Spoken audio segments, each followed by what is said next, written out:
1 Reis, capítulo de número 17, o versículo 1 diz assim: Então Elias, o tesbita dos moradores de Gileade, veio a Acabe e disse: Tão certo como vive o Senhor, Deus de Israel, perante cuja face eu estou, nem orvalho nem chuva haverá nestes anos, segundo a minha palavra. Pois lá no capítulo 18, a partir do versículo 1, irmãos, diz assim: Muito tempo depois, vem a palavra do Senhor a Elias, no 3º ano, dizendo: Vai, apresenta-te a Acabe, porque darei chuva sobre a terra. Partiu, pois, Elias e apresentou-se a Acabe, e a fome era extrema em Samaria. Acabe chamou Obadias, o mordomo. Obadias temia ao Senhor, porque quando Jezabel exterminava os profetas do Senhor, Obadias tomou 100 profetas e de 50 em 50 os escondeu numa cova e os sustentou com pão e água. Disse Acabe a Obadias: Vai pela terra a todas as fontes de água e a todos os vales. Pode ser que achemos erva para salvar a vida dos cavalos e mulos, e não percamos todos os animais. Repartiram entre si a terra, partiram para percorrê-la. Acabe foi a parte por um caminho, e Obadias foi sozinho por outro. Estando Obadias já de caminho, eis que Elias se encontrou com ele. Obadias, reconhecendo-o, prostrou-se com o rosto em terra e disse: És tu, meu senhor Elias?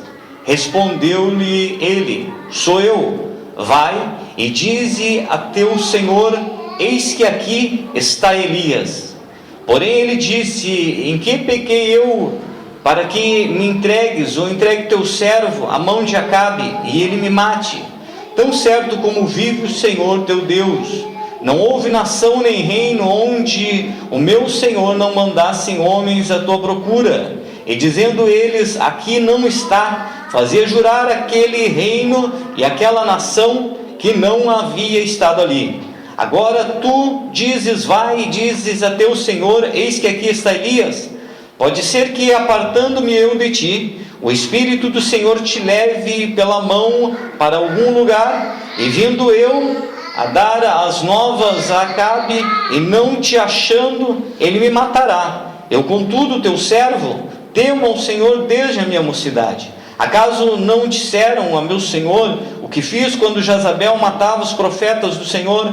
Como escondi 100 homens dos profetas do Senhor, de 50 em 50, numas covas, e os sustentei com pão e água? E agora tu dizes: Vai e dize ao teu senhor: Eis que aqui está Elias, ele me matará.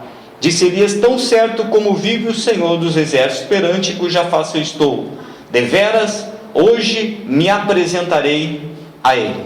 Até aqui, irmãos. Graças a Deus. Os irmãos podem tomar assento. Eu gostaria de convidar os irmãos a manter a sua Bíblia aberta neste texto que nós lemos de 1 Reis, capítulo 18, a fim de que nós venhamos dar uma olhada em alguns versículos dele ao longo da meditação da palavra do Senhor. Como eu sempre tenho dito para os irmãos, em inúmeras ocasiões, a Bíblia ela foi escrita com um propósito, irmãos. Eu já repeti isso uma centena de vezes e provavelmente repetirei mais uma centena, a fim de que isso fique gravado no coração dos irmãos. Nada daquilo que nós encontramos na Bíblia Sagrada está ali por acaso. Tudo que escrito está porque Deus, na sua multiforme graça e sabedoria, inspirou, moveu, motivou o coração de determinados homens ao longo da história, para que eles fizessem um relato escrito dos eventos que eles vivenciavam, a fim de que hoje nós, e em todas as épocas, aqueles que tiveram acesso às Escrituras, pudessem olhar esses escritos e se aperceber a forma, a maneira, os meios através dos quais Deus trabalhou na vida do seu povo, dos seus filhos, daqueles que os serviam, daqueles que os conheciam e daqueles que não os conheciam também. O fato é que a Bíblia não é um livro do acaso. A Bíblia não é um livro que contém histórias que estão sem um fundamento, sem um motivo próprio. O que nós encontramos na Bíblia traz consigo algum ensinamento. E quando nós nos voltamos a olhar para a palavra do Senhor, quando nós voltamos a buscar da parte de Deus a instrução através dos ensinamentos que são revelados pela sua palavra, nós crescemos espiritualmente, nós somos espiritualmente edificados. E quando nós olhamos para determinadas histórias, nós vamos ver que elas trazem consigo, ao seu fundo, um ensinamento aplicável para a nossa vida. E assim, irmãos, quando nós olhamos para a palavra de Deus, nós devemos ter isso em mente de forma muito clara sempre. Nós temos lido um texto que talvez, por ser um texto do Antigo Testamento, não seja de conhecimento de todos. Uma história que, na verdade, para aqueles que servem ao Senhor, é muito comum, é muito contada. Mas, por se tratar de um texto do Antigo Testamento, onde muitas pessoas não se sentem atraídas a fazer a leitura dele, seja uma história que não é muito comum. Mas, essencialmente, o texto vai nos relatar um momento vivenciado por um profeta do Senhor, um homem de Deus chamado Elias. E certamente, se não a maioria, a grande maioria já ouviu falar de Elias. Elias é conhecido na Bíblia ou no meio cristão como sendo o homem do fogo. Elias é aquele indivíduo, e isso nos relata o prosseguimento desse texto, que orou ao Senhor e desceu fogo do céu. Elias, ele teve muitas experiências com Deus. E quando nós olhamos para a palavra de Deus em todo o seu contexto, nós vamos encontrar muitos homens de Deus e mulheres de Deus. Pessoas que ficaram marcadas por algum evento na sua vida. Pessoas que ficaram marcadas por alguma situação que vivenciaram. Quando nós olhamos, por exemplo, para a história de Jó, nós vamos rapidamente nos lembrar do sofrimento que Jó vivenciou. Quando nós olhamos para a história de Abraão, nós vamos nos lembrar que Abraão foi aquele chamado amigo de Deus. Quando nós olhamos para a história de Salomão, nós vamos nos lembrar que Salomão foi um indivíduo que recebeu da parte de Deus uma sabedoria ímpar. Quando nós olhamos para a história de Davi, nós vamos ver que a Bíblia relata Davi como sendo um homem segundo o coração de Deus. Todos esses personagens e muitos outros que a Bíblia nos mostra, eles ficaram conhecidos por alguns feitos e algumas obras. Elias não é diferente, irmãos. O texto que nós lemos no capítulo 17 nos dá conta que Elias surge dentro do contexto histórico a partir de uma situação em que o povo de Israel estava vivenciando. Nesse período histórico, neste momento, o reino de Israel ele estava dividido. Depois que Salomão morreu, o seu filho assumiu o reino. Até aquele momento, o reino de Israel era um reino que estava completamente unido debaixo do domínio de Salomão. Depois da morte de Salomão, o seu filho não teve as mesmas qualidades, por assim dizer, que tinha o seu pai Salomão, para conseguir fazer com que o reino de Israel permanecesse unido. Por conta disso, o reino se dividiu. E a partir daquele momento ficou sendo conhecido como o Reino do Norte e Reino do Sul, sendo o Reino do Sul conhecido como Judá e o Reino do Norte conhecido como Israel. Não havia mais um rei tão somente agora sobre a nação de Israel. Dentro deste contexto, irmãos, nós encontramos Elias se apresentando a um homem que naquele período era rei e reinava no Reino do Norte. Ele era o sétimo que estava reinando depois de Salomão. E o que a Bíblia nos relata ao longo do seu contexto é que depois da morte de Salomão, o povo se tornou, de certa forma, mais inclinado à idolatria. O povo começou a se afastar mais de Deus. E cada rei que assumia o reinado, depois que o reino estava dividido, acabava por se tornar mais permissivo. E de certa forma isso trazia um prejuízo para o povo, porque o povo se sentia livre para adorar outros deuses, deuses que lhes eram estranhos. O fato é, irmãos, que depois da morte de Salomão, a nação de Israel começou a decair espiritualmente. E isso foi se agravando com o tempo. Isso foi passando de geração em geração. Assumiu um reino, depois outro rei, e outro rei, e outro rei. E a situação em que o povo se encontrava cada vez piorava mais. Agora está reinando sobre o reino do norte um homem chamado Acabe. E Acabe talvez não seja tão conhecido por algumas pessoas quanto era conhecida a sua esposa. Acabe tinha por esposa uma mulher chamada Jezabel. Jezabel não era uma mulher da nação de Israel. Jezabel era filha de um homem que era lá de uma nação próxima. Ele era fenício, filho de um homem chamado Etbal. Jezabel, ela foi aquela pessoa que instituiu dentro de Israel um culto aos deuses que eles serviam lá na Fenícia. Por conta disso, irmãos, o povo estava chegando no limiar da sua adoração a ídolos. O povo estava vivendo um momento de intensa confusão a nível espiritual. Por um lado, a despeito de haver ainda remanescentes daqueles que serviam o Senhor, havia também aqueles que agora, a partir dos cultos estabelecidos por Jezabel, estavam servindo deuses estranhos naquela região. Agora a Bíblia diz que surge no meio deste cenário espiritualmente corrompido um homem chamado Elias. Um homem que até então não havia sido mencionado na Bíblia. Um homem que não fazia parte de uma linhagem de sacerdotes como, por exemplo, Jeremias. Um homem que não fazia parte de uma linhagem nobre como foi Isaías. Surge agora um homem chamado Elias. E este homem, irmãos, ele aparece justamente num momento de crise espiritual. Ele aparece e ele se direciona diretamente ao rei Acabe. E a Bíblia diz no texto em que nós lemos que ele confronta o rei Acabe. E o que ele disse para rei Acabe, no capítulo de número 17, no versículo 1 que nós lemos, foi que a partir daquele momento, Deus iria fechar os céus.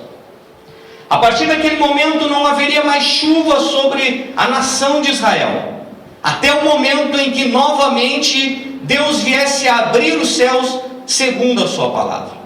Desde o primeiro momento, e eu gostaria que os irmãos percebessem isso, desde o primeiro momento em que Elias aparece no cenário bíblico, irmãos, ele aparece como sendo um homem de Deus muito ousado, um homem de Deus que tinha qualidades ímpares naquele tempo, um homem de Deus que tinha uma confiança muito grande no agir de Deus na sua vida. Percebam que este versículo primeiro vai nos dizer o seguinte: então Elias, o tesbita dos moradores de Gileade, disse a Acabe, que era o rei: tão certo como vive o Senhor Deus de Israel, perante cuja face eu estou, que nem orvalho nem chuva haverá nestes anos, segundo a minha palavra. Ele se apresenta ao rei de Israel e ele faz uma afirmação. Ele diz assim: diz o Senhor Deus de Israel, em cuja presença eu estou. Ele sabia muito bem quem ele era. Ele sabia muito bem a posição que ele ocupava perante o Senhor. Ele não tinha dúvidas que ele era um profeta de Deus. Ele não tinha dúvidas que ele era um homem de Deus. Ele não tinha dúvidas que ele andava diante do Senhor, na presença do Senhor, que ele servia o Senhor. Não havia a menor sombra de dúvidas no coração dele de quem de fato ele era.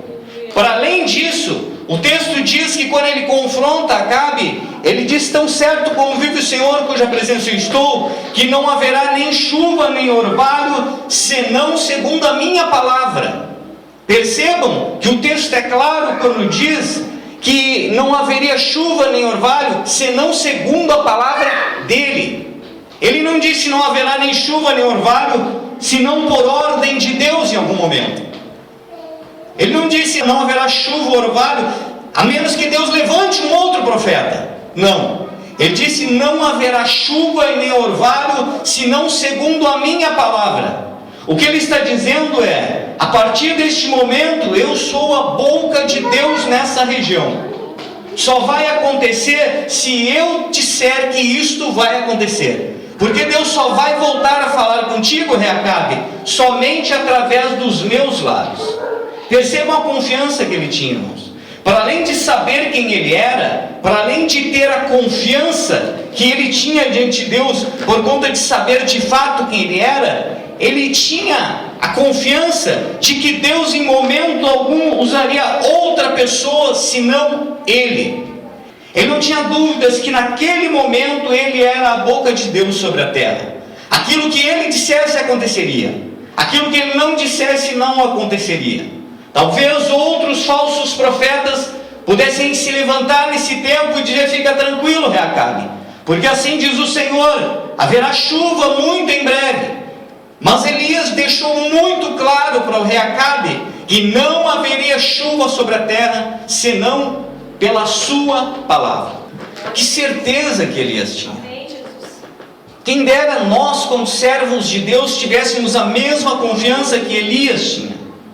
Quem dera que nós pudéssemos afirmar com toda a convicção e ousadia que nós estamos andando na presença do Senhor plenamente. Quem dera nós tivéssemos essa confiança de falar em nome do Senhor com a ousadia que ele falava.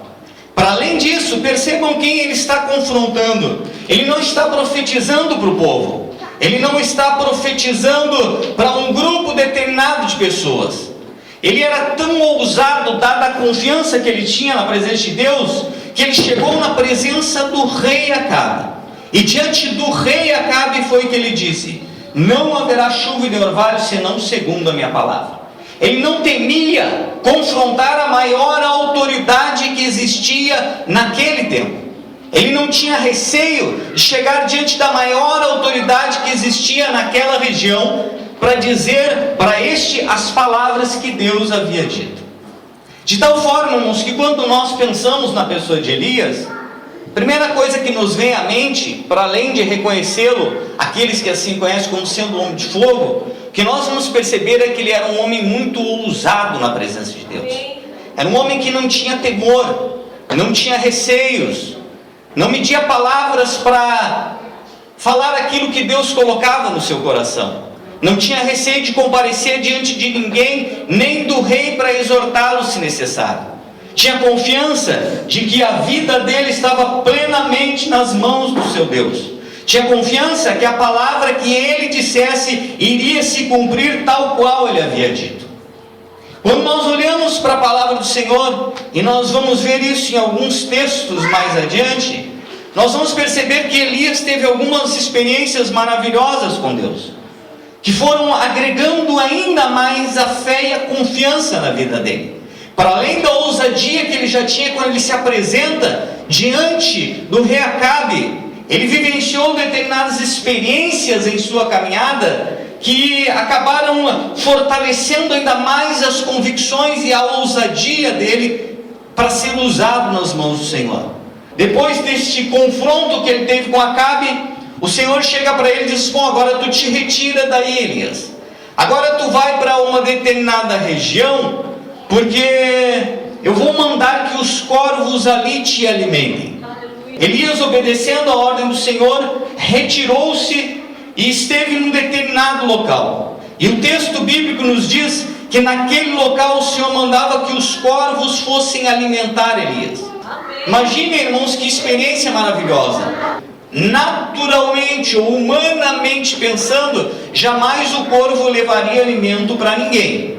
Aquilo que ele pudesse encontrar certamente seria a refeição dele. Mas Deus havia ordenado os corvos que alimentassem Elias, e que Elias não passasse mal. Não era para alimentar Elias com pão e água, era para levar para Elias carne. E não era para alimentá-lo uma vez no dia, era para levar de manhã e era para levar à noite, porque ele era um servo de Deus. O texto, irmãos, mais adiante, também vai nos relatar um momento em que Elias se retira e vai para uma cidade chamada Serepta. E ali a Bíblia diz que ele encontra uma viúva. E quando ele chega para essa viúva, ele, depois de uma longa caminhada, ele diz para a viúva: me traz um pouco d'água. A viúva dá as costas e vai buscar, e ele diz: espera um momento, me traz também na tua mão um pedaço de pão. A Bíblia diz que a viúva chega para ele e diz: olha, tão certo como vive o Senhor, eu só tenho um pouquinho de farinha na panela e um pouquinho de azeite. E eu estou pegando uns gravetinhos, porque eu pretendo fazer um fogo e fazer um bolozinho para o meu filho, para mim, porque isso é tudo que nós temos. E nós vamos comer e vamos morrer. Eu não tenho nada para te dar, homem de Deus. Eu não tenho absolutamente nada que eu possa te alcançar, senão o pouco que eu tenho mal dá para minha família. Elias diz para aquela mulher: vai e fazes como tu dissestes, porém primeiro faz para mim, faz um bolo pequeno para mim e me traz água, porque tão certo como vive o Senhor, não faltará a farinha na tua panela e não faltará o azeite na tua botija. Perceba a ousadia, irmãos, que ele tinha. Ele sabia que a palavra que ele dissesse ia ser confirmada por Deus. Ele sabia que ele não seria desamparado por Deus. Ele sabia que se Deus colocou aquela viúva no caminho dele, Deus iria prover o necessário não somente para ele, mas também para com aquela viúva. E nessa confiança, ele esteve ali junto a ela muitos dias. Muitos dias ele comeu e ele bebeu desta mesma água, comeu este mesmo pão que era feito por esta viúva ali na cidade de Serepta. Só que a Bíblia diz, irmãos, que num dado momento, aquele filho que a viúva tinha, ele veio a falecer. A viúva chega para Elias e, angustiada, aflita, diante daquela situação, ela diz: homem de Deus, o que foi que eu fiz de errado para ti? Porque tu vieste a essa terra para me confrontar com o meu pecado. O meu único filho que eu tinha, ele faleceu. Elias ora ao Senhor e diz: Senhor, afligiste até o filho único desta mulher. E a Bíblia diz que ele recolhe o menino, coloca sobre a sua cama, ele ora a Deus e o fôlego de vida volta ao menino. O menino é ressuscitado através da vida de Elias. Percebam as experiências que ele vai vivenciando, irmãos, ao longo da sua caminhada. A fé que ele tinha vai aumentando. A confiança que ele tinha em Deus pelas experiências que ele vai vivenciando, ela vai aumentando cada vez mais. Depois de 3 anos e meio de seca na terra, depois de 3 anos e meio, eles padecendo de uma forma extraordinária, porque não havia mais água, os animais começaram a morrer, as plantações morriam, as pessoas estavam sedentas e morrendo de fome, porque não havia água para o cultivo de absolutamente nada, e as pessoas já não tinham mais o que comer. O Senhor vai novamente e fala com Elias: Elias, te apresenta a Acabe. E o texto em que nós lemos, no capítulo 18, vai nos relatar justamente este momento. Momento em que Elias novamente se avista com Acabe. A Bíblia relata que Acabe havia mandado seu mordomo sair pelo caminho para procurar alguma fonte de água. E ele iria por outro caminho para procurar alguma fonte de água para tentar salvar pelo menos alguns animais, para que alguns animais não morressem de sede. Quando este servo de Acabe, Obadias, ele está indo, ele se encontra com Elias. Elias está chegando e eles se avistam. Quando isso acontece, Obadias reconheceu Elias. Eles sabiam quem era Elias.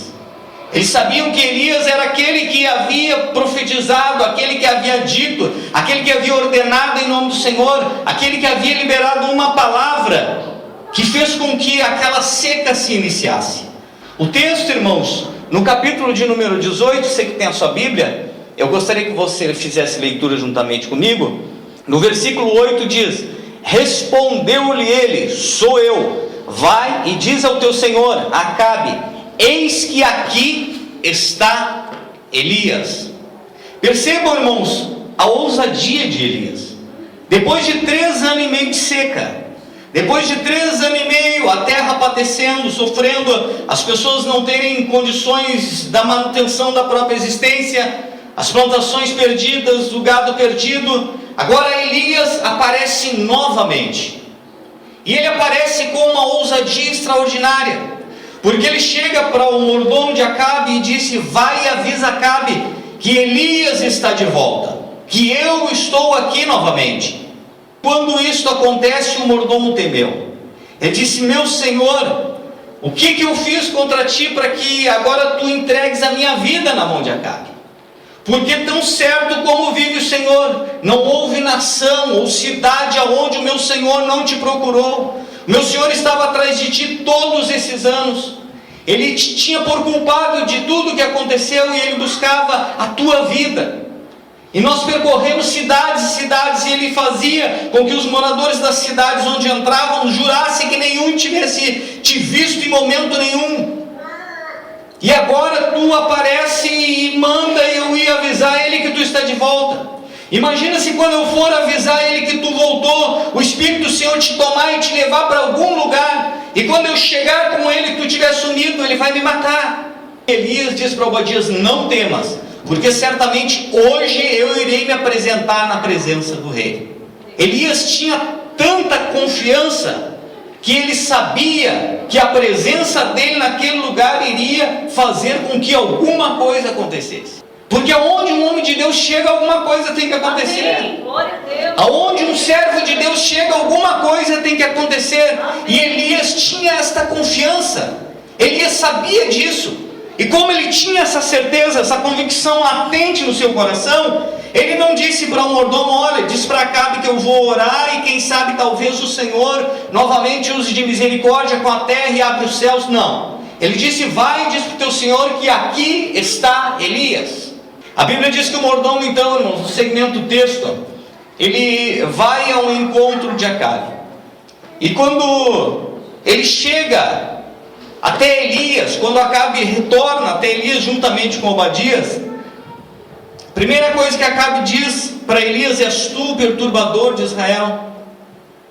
Elias disse: não sou eu que tenho perturbado Israel.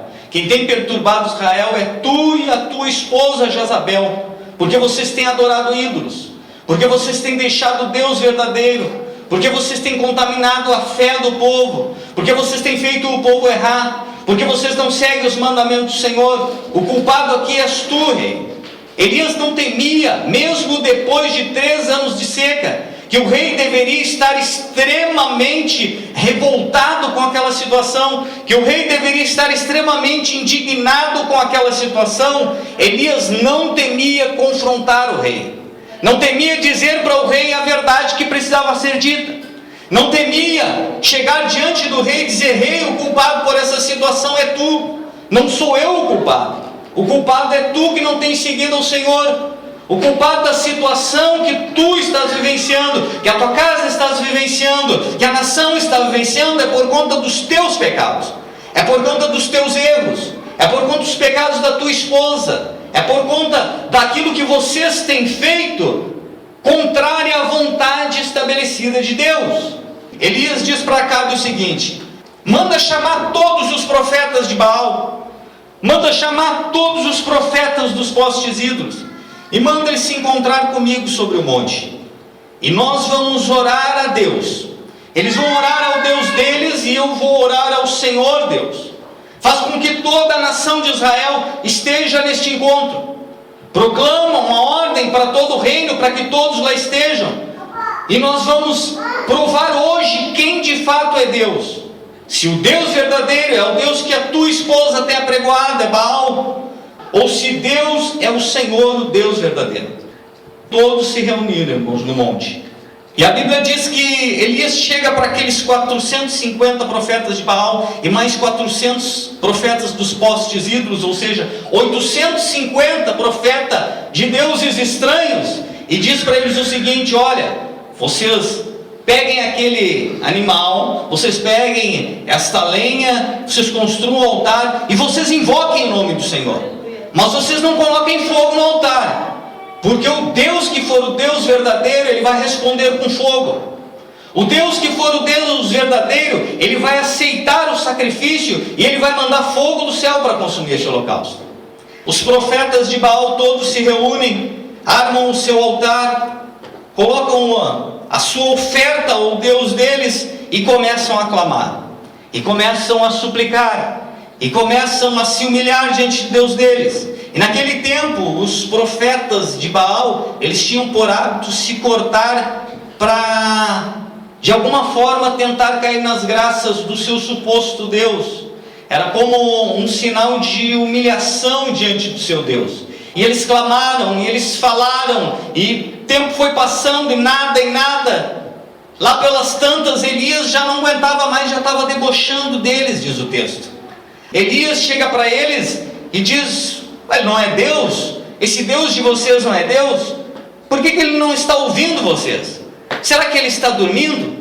Ou será que ele está viajando? Ou será que talvez ele esteja despachando com alguém e não pode ouvir vocês? Vejam a ousadia de Elias, irmãos. Ele está diante de 850 homens que eram os líderes religiosos, que eram os representantes do Deus da esposa de Acabe, Jezabel. E ele está simplesmente zombando deles, porque ele sabia muito bem que o Deus que eles serviam não era Deus, porque ele sabia muito bem que não aconteceria nada, porque ele tinha convicção plena que o único e verdadeiro Deus que poderia responder a oração com fogo era o Deus que ele servia. Amém. Ele tinha confiança disso. Ele já tinha dito isso para Acabe: não vai acontecer nada senão segundo a minha palavra. Vocês podem gritar, vocês podem se retalhar, que não vai acontecer absolutamente nada. Depois de muito tempo, depois de muita súplica, depois de muita intercessão, Elias chega para aqueles profetas e diz: bom, agora vocês me dêem licença.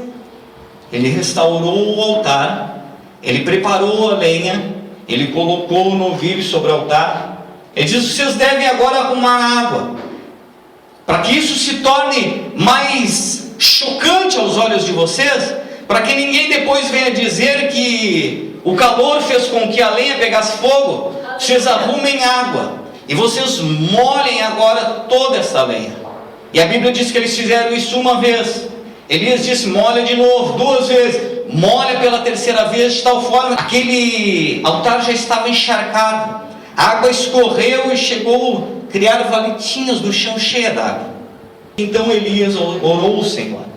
Abram comigo a sua Bíblia no capítulo 18 ainda, versículo de número 36. No devido tempo, para se apresentar a oferta de manjares, aproximou-se o profeta Elias e disse, a oração dele foi essa: ó Senhor, Deus de Abraão, Deus de Isaque, Deus de Israel, fique hoje sabido que tu és Deus em Israel, e que eu sou o teu servo, e que segundo a tua palavra fiz essas coisas. A ousadia de Elias era tanta, irmãos, que ele chega na presença de Deus e ora a Deus e diz: Senhor, que fique hoje muito claro para quem não percebeu ainda, que tu és o Deus verdadeiro, e que eu sou o teu servo. Percebam a confiança que ele tinha, irmãos. Ele não tinha só confiança diante de Acabe, ele não tinha só confiança diante dos profetas de Baal, ele tinha confiança diante de Deus. Ele era aquele indivíduo que podia chegar diante de Deus com uma oração muito simples e dizer na presença de Deus: tu sabe que eu sou teu servo, tu sabe que o que eu faço por tua palavra. Que esses que ainda não sabem, hoje fique claro para eles que tu és Deus e que eu sou o teu servo aqui, que os teus servos não são esses profetas de Baal. A confiança que Elias tinha, irmãos, era algo extraordinário. Se nós tivéssemos a metade da confiança que Elias tinha, nós seríamos extremamente usados por Deus e ousados em Deus. Porque a verdade é que muitas vezes, diante das adversidades do tempo presente, nós sequer temos ânimo de voltarmos ao Senhor. Nós sequer temos coragem de muitas vezes apresentarmos a nossa oração ao Senhor. Sequer nós temos a confiança de chegar diante de Deus muitas vezes. E muitas vezes quando chegam, já chegam se humilhando. Senhor, tem misericórdia de mim, que sou falho, que sou pecador. Senhor, eu errei, eu vivo errando, mas tem misericórdia, tem misericórdia, tem misericórdia. Deus é um Deus misericordioso, sim. Mas a confiança que Elias tinha, irmãos, permitia fazer com que ele chegasse diante de Deus sem necessidade de fazer volta, sem necessidade de passar por um processo de humilhação para primeiro cair nas graças de Deus para alcançar o seu favor. Ele podia chegar diante de Deus e dizer: Deus, que fique claro para todo mundo que tu és Deus e que eu sou o teu servo. Se nós tivéssemos esta confiança, glória a Deus, certamente, irmãos, as nossas vidas seriam diferentes. Se nós tivéssemos essa ousadia, esta confiança, é a marca de um indivíduo que de fato conhece o seu Deus. É a marca de um indivíduo que já teve uma experiência viva com Deus. É a marca de um indivíduo que está plenamente convicto que ele está na posição onde o seu Deus deseja que ele esteja. Enfindando-se a oração, segue o texto, no capítulo de número 37. Responde-me, Senhor, responde-me, para que este povo saibas que tu, Senhor, é Deus, e que a ti fizeste retroceder o seu coração, ou o coração deles. Então caiu fogo do Senhor, e consumiu o holocausto, e a lenha, e as pedras, e a terra, e ainda lambeu a água que estavam no rego. O que, vendo todo o povo, caiu de rosto em terra, e disse: só o Senhor é Deus. Disse então Elias: lançai mão dos profetas de Baal, que nenhum deles escape. Lançaram mão deles, Elias os levou e fez descer ao ribeiro de Quizon, e ali os matou. Depois de toda aquela experiência que eles ali vivenciaram, Elias orou ao Senhor e desceu o fogo do céu. E o fogo consumiu o holocausto, consumiu o altar, queimou as pedras, e cegou a água que tinha caído pelo chão.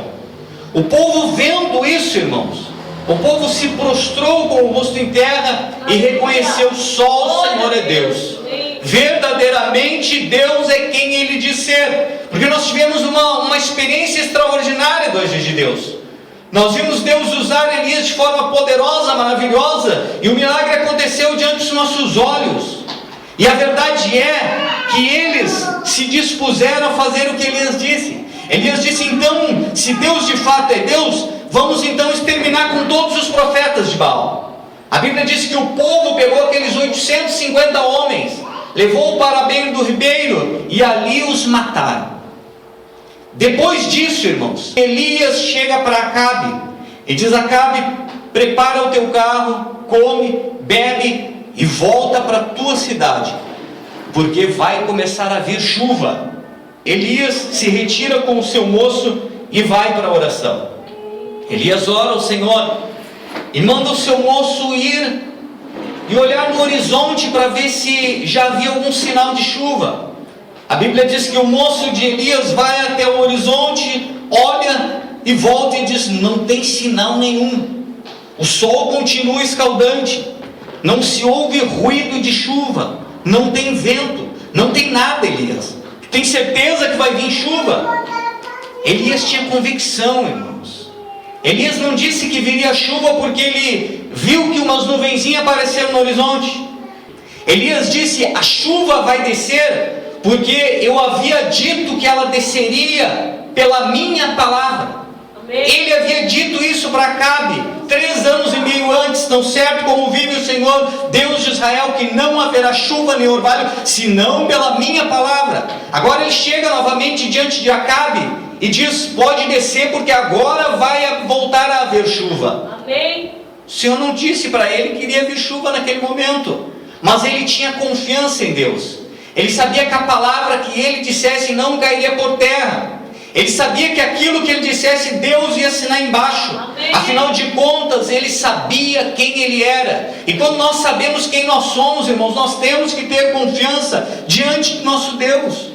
Nós temos que ter convicção em nosso coração que Deus não vai deixar nossa palavra cair por terra. Amém. Nós temos que ter a confiança de que de fato nós somos servos do Senhor. Quando nós profetizamos em nome do Senhor, vai acontecer. Quando nós dizemos que Deus vai abrir os céus, Deus vai abrir os céus.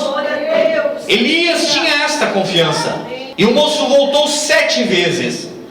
Depois da 7ª vez, Elias manda o moço novamente, e o moço volta e diz: olha, profeta, lá no horizonte apareceu uma pequena nuvem, muito pequena, do tamanho da mão de um homem. Elias disse: então te prepara e desce, porque já se ouve ruído de abundante chuva. Só havia uma nuvenzinha no horizonte, irmãos, mas aquilo para ele já era o suficiente, para ele entender que Deus já estava respondendo a sua oração, para que ele entendesse que aquilo que ele havia profetizado para o rei Acabe já tinha começado a acontecer. Era uma questão de tempo. Momentos depois, a chuva chegou, e Acabe aparelhou o seu carro e foi rapidamente para Jezreel, para a sua cidade, para a cidade onde ficava a casa do rei. Ele desceu e foi rapidamente. A Bíblia diz que o Espírito do Senhor tomou Elias e ele correu adiante do carro de Acabe. chegou primeiro que Acabe em Jezreel, na cidade do rei. Percebam a situação, irmãos. Até então, Elias estava, de certa forma, evitando o contato com o rei, porque o servo de Acabe, ele havia dito para Elias que o rei mandara que se buscasse ele por todas as cidades e não o encontraram. Agora Elias se apresenta a Acabe, e Deus, através da vida de Elias, faz esse sinal extraordinário.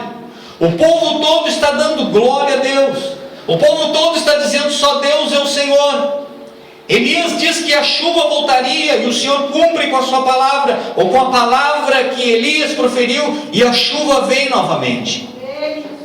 Elias tinha convicção, irmãos, que este era o momento.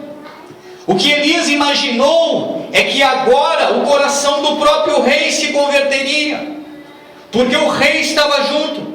O rei viu os sinais acontecerem. O rei ouviu quando ele profetizou que haveria chuva. A chuva começou. Quando o rei voltou para a sua cidade, Elias voltou junto. Elias, de certo, pensou, disse: bom, agora vai haver um mover espiritual extraordinário por toda a nação de Israel. Afinal de contas, Deus fez algo extraordinário. Afinal de contas, os olhos do rei viram. Afinal de contas, todo o povo está dando glória a Deus. Todo o povo está dizendo que só o Senhor é Deus. Agora eu vou voltar com ele para Jezreel, e novamente o Senhor vai ser adorado nesta cidade por todos os termos de Israel. Só que o que acontece, irmãos, depois disso, é que quando eles chegam em Jezreel, na cidade, Acabe vai ter com sua esposa Jezabel. E ele chega para Jezabel e conta tudo o que aconteceu. E Jezabel chama o mensageiro e manda até Elias. E o mensageiro chega para Elias e diz o seguinte: olha, Jezabel mandou te dizer que assim como tu fizeste com os profetas dela, ela vai fazer contigo. Que situação, irmãos! Elias esperava um avivamento espiritual. Elias esperava que o povo se convertesse. Elias esperava que, em vendo esse milagre extraordinário, depois de tanto sofrer sem água, depois de tanto padecer sem água, agora vendo o milagre extraordinário da parte de Deus, ele esperava que o povo fosse ser transformado, que o povo deixaria de adorar falsos deuses, que o rei reconheceria que o único e verdadeiro Deus é o Senhor, que a esposa do rei se converteria. Mas o que acontece não é absolutamente nada disso. O que acontece é que a esposa do rei Jezabel manda dizer para ele que ele haveria de morrer como ele havia matado os profetas. Elias, este homem ousado diante de Deus, este homem que teve experiências extraordinárias com Deus, este homem que vivenciou situações que muitos de nós sequer um dia vivenciaremos, este homem que viu coisas extraordinárias que muitos de nós nunca veremos, este homem que tinha confiança de ordenar para que o céu fechasse e o céu se fechava, que tinha a confiança de ordenar para que o céu se abrisse e o céu se abria, que tinha confiança de orar para Deus ressuscitar morto e Deus ressuscitava, que tinha a confiança de confrontar a maior autoridade daquele período, que era o rei. Agora, diante de uma ameaça de Jezabel, a Bíblia diz que ele teme e ele foge. Elias, irmãos, misteriosamente ficou angustiado com aquilo. Ele ficou aflito com aquilo. Ele se entristeceu com a postura de Jezabel, com a postura do rei, com a postura do povo, e a Bíblia diz que ele bateu em retirada com medo de Jezabel. E a Bíblia diz que ele se retira para uma determinada região, e ele se deita embaixo de um zimbro. O anjo do Senhor o acorda e diz: Elias, come e bebe, porque tem uma jornada longa para ti ainda. Ele come, bebe e volta a dormir. O anjo do Senhor o acorda de novo e diz: Elias, come e bebe, porque o teu caminho vai ser longo ainda. Ele comeu, bebeu, e com a força daquela comida ele caminhou 40 dias e 40 noites até Horebe, o monte de Deus. Chegando no monte, a Bíblia diz que ele entrou numa caverna, e ali estava Elias, irmãos. Aquele homem ousado, usado por Deus, aquele homem que não temia confrontar o rei se necessário, aquele homem que tinha confiança diante de Deus, a ponto de ressuscitar mortos, a ponto de ordenar que o céu se abrisse ou fechasse, Aquele homem que não temia até então absolutamente nada e ninguém, agora está escondido dentro de uma caverna. Agora está dentro de uma caverna temeroso, angustiado, aflito. E a Bíblia diz que o Senhor, lá dentro da caverna, fala com Elias. E pergunta para Elias: o que tu estás fazendo aqui, Elias? Vamos ver o que ele respondeu para o Senhor. No primeiro livro de Reis, no capítulo de número 19, irmãos, no versículo de número 9 a seguir diz: ali entrou numa caverna onde passou a noite. E eis que vem a palavra do Senhor, e lhe disse: o que fazes aqui, Elias? Percebam a resposta de Elias, irmãos. Tenho sido zeloso pelo Senhor, Deus dos exércitos, porque os filhos de Israel deixaram a tua aliança. Os filhos de Israel derribaram os teus altares. Os filhos de Israel mataram os teus profetas à espada. E só eu fiquei. E agora eles procuram me matar. A resposta de Elias para Deus foi essa. Os filhos de Israel desprezam o Senhor. Os filhos de Israel não dão ouvidos à tua palavra. Os filhos de Israel estão perseguindo os profetas e estão matando os profetas. E agora ainda querem tirar minha vida. Eu estou sozinho nessa peleja, Deus. Eu estou lutando sozinho, mas eu não tenho mais força. Eu estou lutando sozinho, mas eu cheguei no meu limite. Eu não aguento mais. Eu fiz tudo o que eu podia. Eu fiz tudo o que estava ao meu alcance. O Senhor foi comigo. Houve sinais extraordinários. Eu confrontei quem precisava ser confrontado. Eles viram um milagre acontecendo e ainda assim não houve conversão. Ainda assim eles não abriram o coração. Ainda assim eles não se permitiram ser alcançados pelo Senhor, mesmo diante do milagre. E agora eles se levantam contra mim, a despeito de eles terem visto o que viram. Agora eu sou o alvo deles. Agora é como se eu fosse o indivíduo que lhes tivesse feito algum mal. E agora eu estou sozinho. Não tem mais ninguém. Não tem mais profeta. Não tem mais homem de Deus. Chega, Senhor. Toma a minha vida. Porque para mim basta. Para mim acabou. Curioso isso, né, irmãos? Pensar que um homem de Deus, usado da maneira que Elias era usado, com a ousadia que Elias tinha, pudesse se encontrar numa situação dessas. O que nós percebemos, irmãos, a partir disso, é que por mais que nós sejamos homens e mulheres de Deus, por mais que nós sejamos usados e ousados em Deus, por mais que nós sejamos pessoas convictas de nossa fé, pode existir situações particulares da vida que façam com que nós venhamos desfalecer, que façam com que nós venhamos desanimar. Percebam que o que houve com Elias foi que a mulher de Jezabel mandou um recado para ele. Isso foi suficiente para o ânimo todo que havia sobre a vida dele acabar desvanecendo. Elias agora está sozinho e a queixa dele é: eu não tenho ninguém comigo, não sobrou ninguém. Quantas vezes, irmãos, alguns de nós se encontram nessa situação? Estamos um dia vivendo o auge da nossa fé. Um dia nós estamos servindo ao Senhor de forma gloriosa, maravilhosa, extraordinária. Num dia nós somos ousados em Deus. Num dia nós estamos convictos de fé. Nós temos confiança e convicção de quem somos na presença de Deus. E por situações diminutas, pequenas, simples da vida, muitas vezes, por uma palavra de alguém que não conhece a Deus, por uma pequena circunstância que a vida apresenta, nós nos tornamos Elias. Nós desfalecemos, nós desanimamos, nós entramos na caverna, não a nível físico, mas na caverna a nível espiritual. Nós nos retiramos, nós nos escondemos, nós não queremos contato com ninguém, porque nós imaginamos que agora nós estamos sozinhos. Agora ninguém está mais militando a causa que eu milito. Eu sou o único que serve a Deus dentro da minha casa, não tem ninguém comigo. Eu sou o único que serve a Deus na minha escola, não tem ninguém comigo. Eu sou o único que serve a Deus no meu trabalho, não tem ninguém comigo. Chega, Deus, não aguento mais isso. Essa era a situação de Elias. Se nós não tivermos o cuidado, irmãos, é possível sim que nós estejamos hoje no auge da nossa fé, mas que amanhã nós venhamos desfalecer.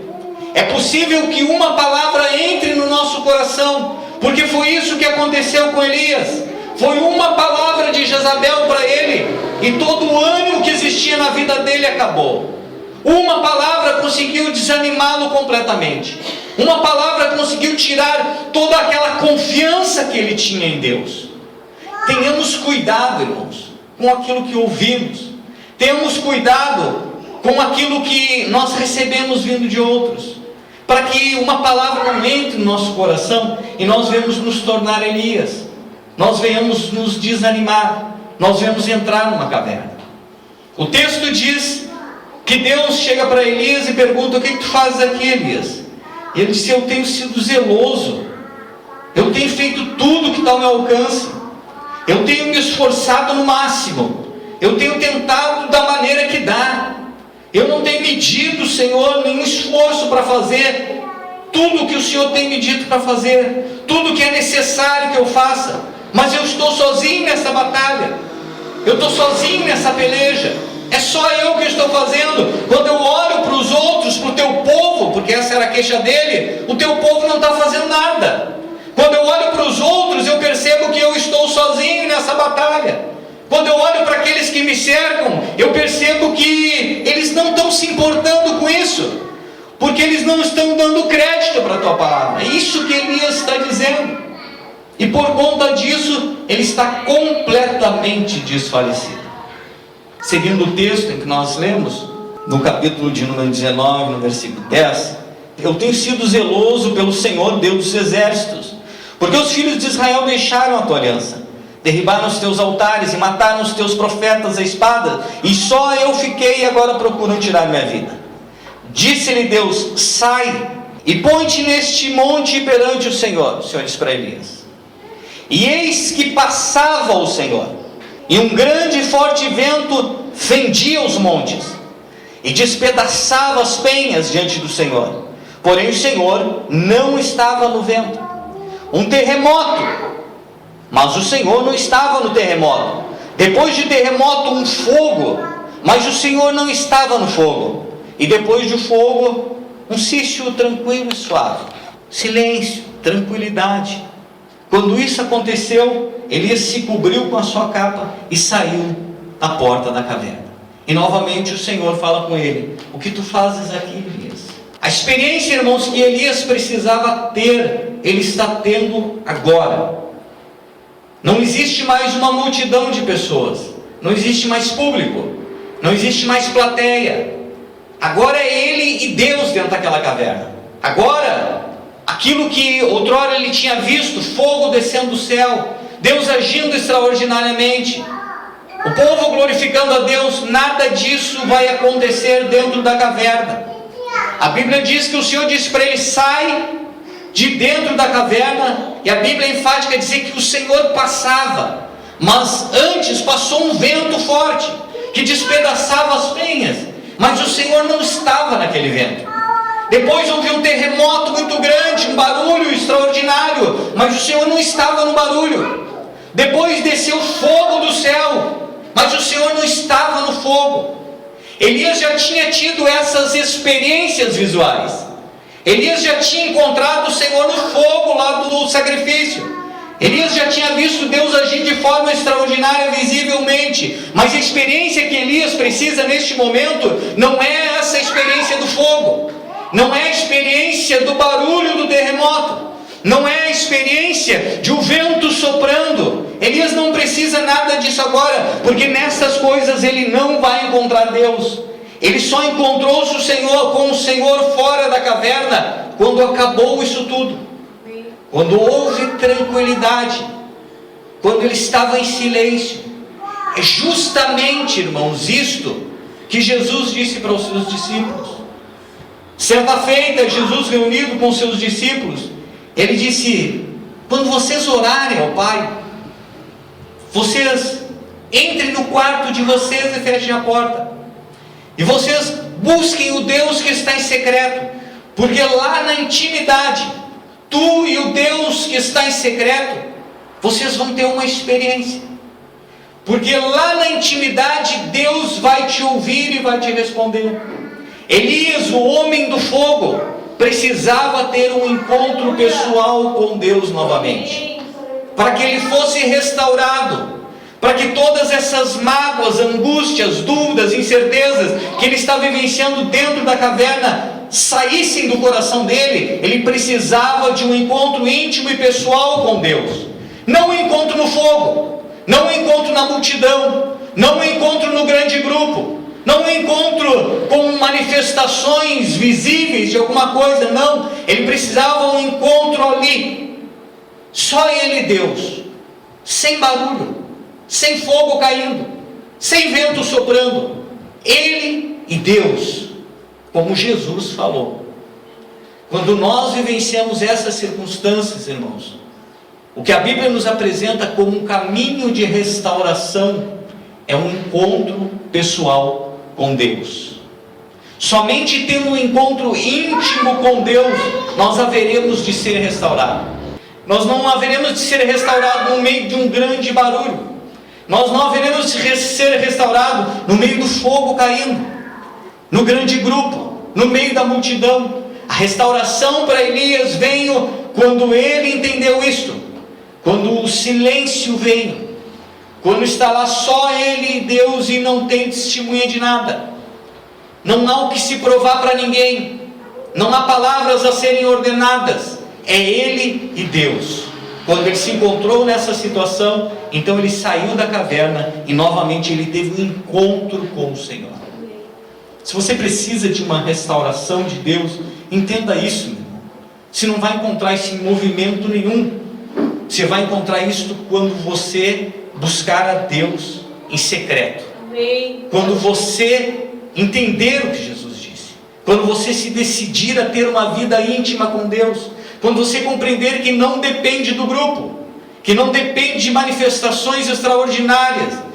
Quando você entender que para que haja uma restauração na sua vida, para que o seu coração se torne limpo de novo, você precisa ter um encontro pessoal com Deus, e isso acontece na intimidade. Isso acontece naquele momento em que está você e Deus. Ali você pode ser restaurado. Ali você pode novamente ter o seu coração limpo. Foi a experiência de Elias.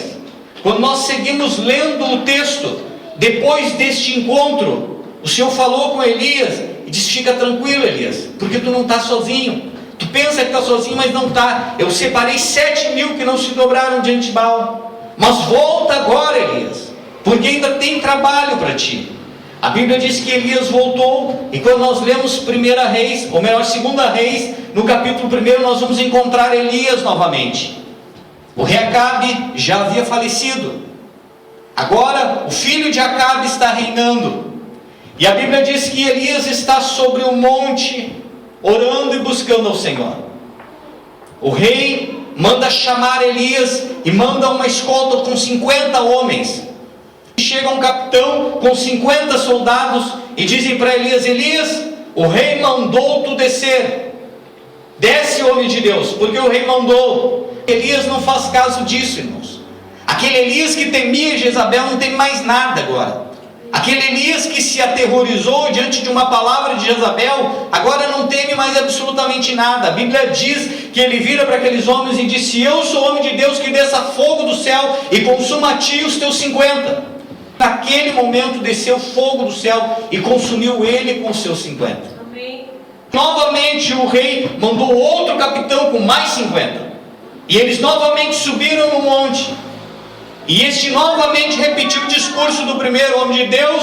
O rei mandou outro descer. Elias novamente vira-se para esses homens e diz: olha, se eu sou homem de Deus, que desça fogo do céu e consuma a ti com os teus 50.